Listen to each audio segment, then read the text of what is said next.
We switch to the Bowling Green now on Sunday at Saratoga. We've got 3 Sunday races to talk to you about here on this week's edition of the First Call podcast. Bowling Green, first of 2 stakes races back to back on the Spa program, races 8 and 9 on the card.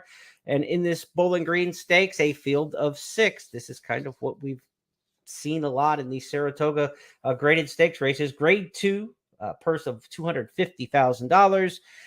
Jeff, this is a field where you've got some veterans, and I mean veterans. You got Arklow at age 8, Cross Border at age 8. I thought that Highland Chief was one in here who's just a 5-year-old and is kind of going the right way. Won the Man of War impressively, and his 4th and last time out in the Manhattan. Didn't look as bad as maybe you thought when a horse like Ed Hamo came back and won the United Nations. The second place finisher came back to win the Grade 1 UN next time. So Highland Chief bounced a little bit last time, but I'm going to give him a shot on the return. Who did you like in the Bowling Green? Well, speaking of Highland Chief, if you look at this race, I mean, does he not have to fall into the lead? I mean, I know he did that when he won the Man of War. He went 3/4 at 17.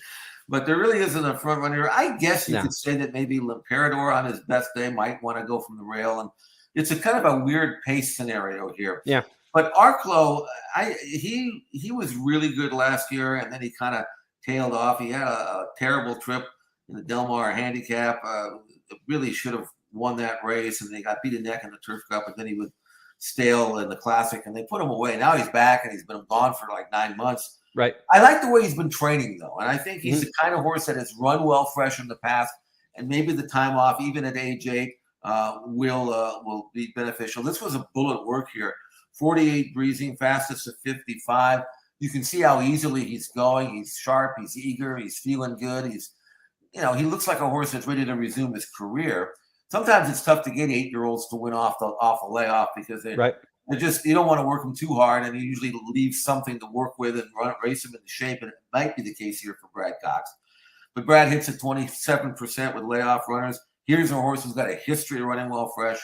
I know he's good enough to win on his best day.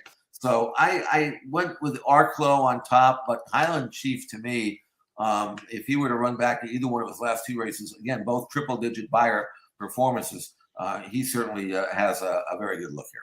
Cross Border, 6 for 8 lifetime on this turf course, including a win in last year's Bowling Green.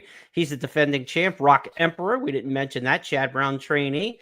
Late runner, was runner-up in this race last year, but Rock Emperor comes from well off of it, and there doesn't seem to be a lot of pace in here. Never say never with a Chad Brown, Flavian Pratt charge, but the pace scenario certainly does not favor Rock Emperor. If he is to win this race, he will have done it the hard way. Certainly without any pace help. But Arklow, the veteran, could be a big weekend for Brad Cox if you've got anything to say about it. You got Arklow here, and then on the West Coast,